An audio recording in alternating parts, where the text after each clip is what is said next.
नमस्कार दोस्तों, स्वागत है आपका अपने YouTube चैनल सर्वदा बायो क्लासेस में। तो आज हम स्टार्ट करते हैं मानव जन्म। मानव जन्म में हम आज पढ़ेंगे कि अंडाणु का निर्माण मादा में किस प्रकार से होता है। हमने पिछले अध्याय में पढ़ा था कि स्पर्म का निर्माण नर में किस भाग से होता है, कैसे कैसे होता है। तो आज हम देख लेते हैं कि अंडाणु का निर्माण मादा में किस प्रकार से हो रहा है। तो चलिए आज हम स्टार्ट करते हैं, यानी कि अंडाणु का निर्माण मादा में किस प्रकार होता है, जिसे हम कहते हैं अंडजनन, या अंडजनन को क्या कहेंगे हम, ओजेनेसिस।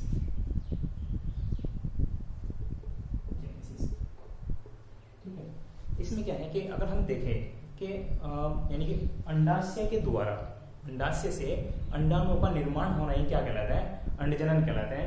ठीक है, अंडाशय से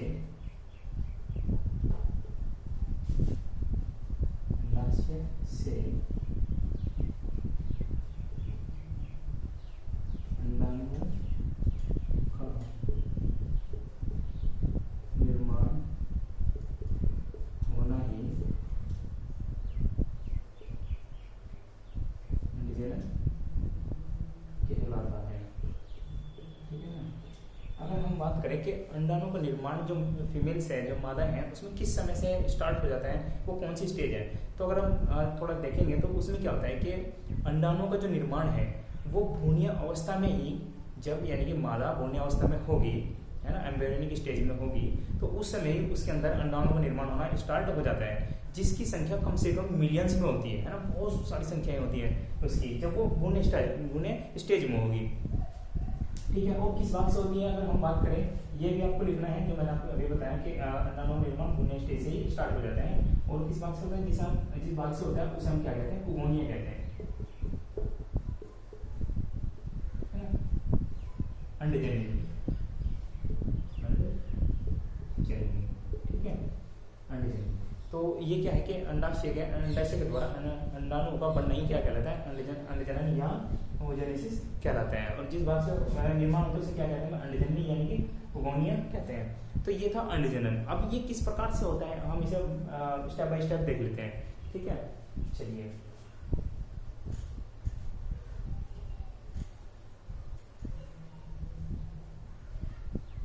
देखें कि ये मैं बनाता हूँ,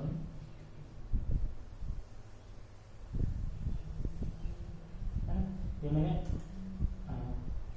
अंडाशय बनाया, अंडाशय। तो यहाँ पे क्या होगा, ये अंडाशय, ठीक है, इसे हम कहेंगे पुगोनिया।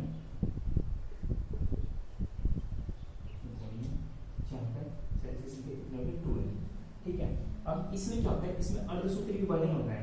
क्या होता है, अर्धसूत्री विभाजन, और ये भी फर्स्ट, है ना, अर्धसूत्री विभाजन फर्स्ट, और फर्स्ट का भी प्रोफेज फर्स्ट, है ना, प्रोफेज फर्स्ट क्या होगा, और ये क्या होगा, यहाँ पे 2n बनेगा। अब आप सोच रहे हो कि अर्धसूत्री विभाजन हो रहा है, तो इसका मतलब संख्या क्या होनी चाहिए थी, आधी आधी होनी चाहिए थी। लेकिन ये अर्धसूत्री जो विभाजन है, ये क्या होता है, ये अपूर्ण होता है। क्या होता है, अपूर्ण, यानी कि पूरा नहीं हो पाता है, अपूर्ण होता है। इसलिए यहाँ पे संख्या कितनी है, 2n, यानी कि सेम संख्या है बिल्कुल। अब होगा क्या कि ये अभी पूरा नहीं हो पाया, तो अब यहाँ क्या होगा, ये कंप्लीट होगा, है ना, पूरा होगा, पूरा होगा। ठीक है, और यहाँ से अगर हम बात करें अपूर्ण होगा, तो ये इस प्रकार की संरचना बनाएगा, और इसके ऊपर क्या होगा, सेल्स बननी स्टार्ट हो जाएगी। ठीक है, सेल्स बननी स्टार्ट हो जाएगी, सॉरी। अगर हम इसकी बात करें तो इसे हम क्या कहेंगे, इसे कहेंगे प्राथमिक अंडक। ठीक है, प्राथमिक अंडक कहेंगे। और इसके बाद अगर हम बात करेंगे कि ये जो है ना, आपको स्ट्रक्चर दिखाई दे रही है कि जब यहाँ पे क्या हुआ, जो अर्धसूत्री विभाजन था, अर्धसूत्री विभाजन कंप्लीट हो रहा है ना, अर्धसूत्री विभाजन क्या होगा, यहाँ पे कंप्लीट होगा। कंप्लीट होने के बाद, ठीक है, कंप्लीट होने के बाद इसे हम क्या कहेंगे,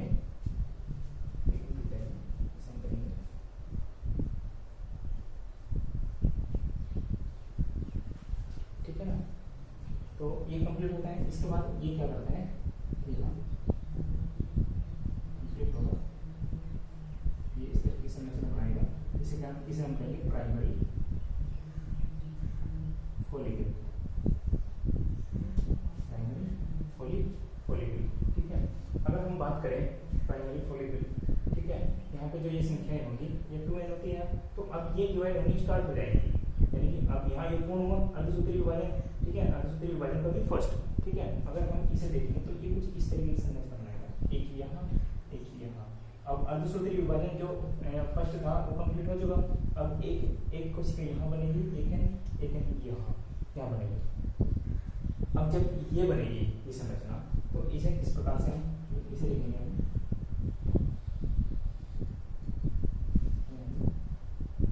सेकेंडरी फॉलिकल, इसे कहेंगे सेकेंडरी फॉलिकल। ठीक है, और इसके ऊपर क्या होता है, इस तरीके से संरचना बन जाती है जो कोशिका की लेयर होती है। ठीक है, इस प्रकार से बात करेंगे। ठीक है, इस प्रकार से संरचना बन जाती है। अब जो ये है, ये वाली संरचना, सॉरी ये, इसमें क्या होता है, इसमें विभाजन होना शुरू होते हैं। जब विभाजन होगा, ठीक है ना, जब इसमें विभाजन होगा तो विभाजन के बाद क्या होता है कि ये एक तृतीयक संरचना बना लेता है। क्या बनाते हैं, तृतीयक संरचना।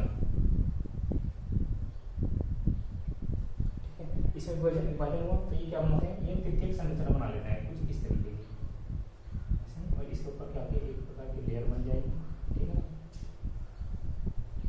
ये बना ले तृतीयक टर्सरी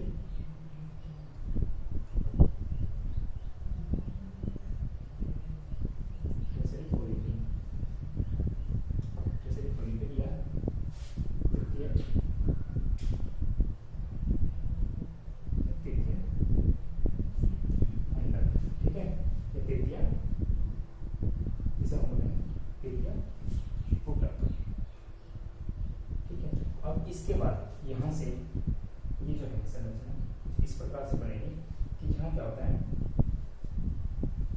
ये संरचना बनती है और इसमें क्या होता है, ये जो सेल थी ये इस तरीके से इसका न्यूक्लियस जो होता है डिवाइड होना शुरू हो जाता है कुछ ऐसा, और इसके ऊपर क्या होती है, ये लेयर होती है। ठीक है, ये इस प्रकार, इसे हम कहेंगे ग्राफिकल,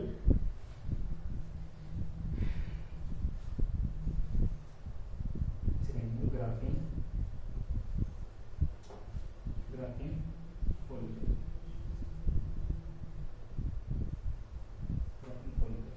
ठीक है, अब ग्राफिन फॉलिकल में क्या होता है कि इसमें भी ये मैच्योर होने के समय क्या होता है कि इसका ये डिवाइड हो जाता है, मतलब कि ये फटने शुरू हो जाता है, तो इस तरीके से संरचना बना लेगा।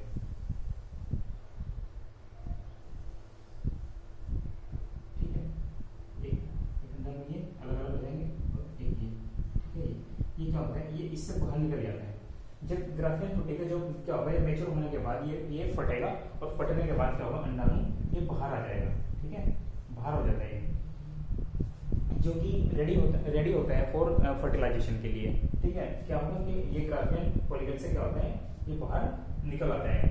ठीक है, इसी तरह जब ये एक कोशिका का एक स्तर होता है, ऐसे ही अंडाणु जो होता है वो बाहर निकल आता है, और इसी से क्या होता है कि ये जो एक्स है, फिर इसके बाद क्या होता है कि जैसे ये ग्राफिन फॉलिकल से ये बाहर निकला अंडाणु, उसके बाद क्या होता है कि यहाँ से निकलने के बाद हमने जब मादा जननम पढ़ रहे थे तब हमने उसमें जाना था कि उसके बाद उंगली जैसी संरचना होती है।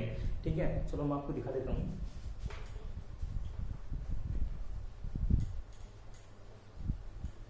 हमने पिछली वीडियो में जाना था कुछ इस तरीके की संरचना है ना,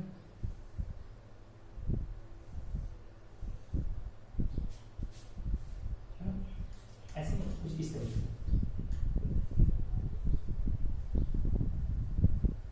कुछ चार प्रकार के, कुछ इस तरीके से, और कुछ ऐसे ऐसे करते हैं, है ना। तो ये जो होती है, ये वाली संरचना, ये क्या होती है, ये फिब्री होती है ना, फिब्री।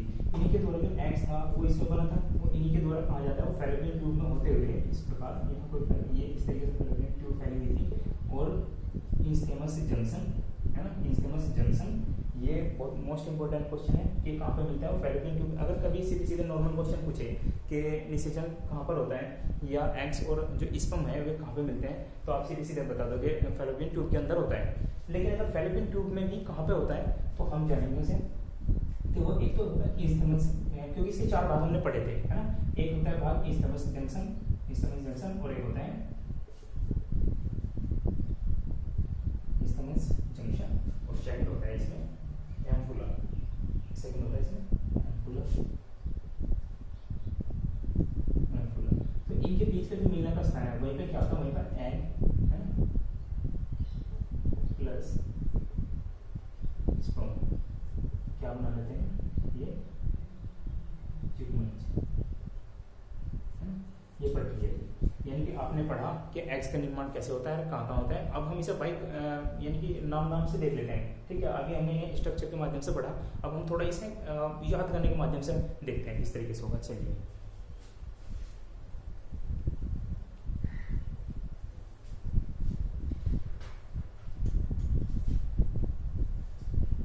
यहाँ देखिए, सबसे पहले हम बात करें कि सबसे पहले क्या था, हम उसमें देखेंगे कि ओजोनेसिस जब स्टार्ट होता है या अंडजनन, उसके बाद क्या हुआ, उसके बाद इसमें जो बना ये जो संरचना थी ये थी 2n, ठीक है, इसे हम ओगोनिया कहते थे, है ना, ओगोनिया। अब इसमें क्या हुआ, यहाँ पर क्या अर्धसूत्री विभाजन हुआ, अर्धसूत्री विभाजन, वो भी फर्स्ट, और वो भी इसका भी प्रोफेज फर्स्ट, और वो भी इनकम्प्लीट है ना, यानी कि अपूर्ण हुआ। और उसमें क्या हुआ, यहाँ पे संख्या क्या बनी, 2n बनी, और फिर यहाँ पे जब ये पूर्ण हो जाएगा, यहाँ पे ये जो विभाजन है ये पूर्ण हो जाता है, और इससे क्या बनेगी, सिर्फ 2 सेल्स बनेगी, एक n यहाँ बनेगी, एक n यहाँ बनेगी। इसे हम क्या कहते हैं, इसे हम बोलते हैं द्वितीयक पुटक, और इसे बोलते हैं प्राथमिक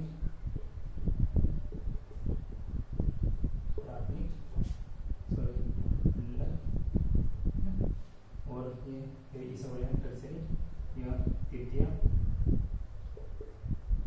ठीक है।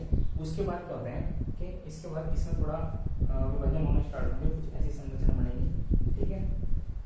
और यहाँ पे क्या होगा, न्यूक्लियस डिवाइड होना स्टार्ट हो जाएगा, जिसे हम बोलेंगे ग्राफिन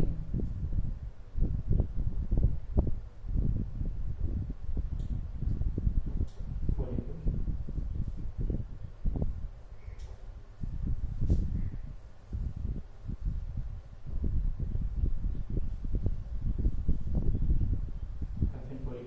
ठीक है। इसी के बाद क्या होगा,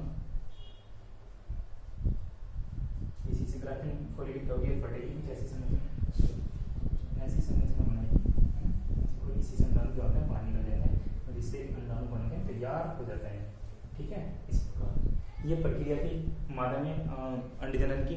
अगर आपको बच्चे सभी बच्चे यानी कि वीडियो को लाइक भी करें और सब्सक्राइब करें। अगर किसी भी तरह का आपको कोई भी सवाल है तो आप मुझसे पूछ सकते हैं, पर्सनली कमेंट्स कर सकते हैं, ठीक है।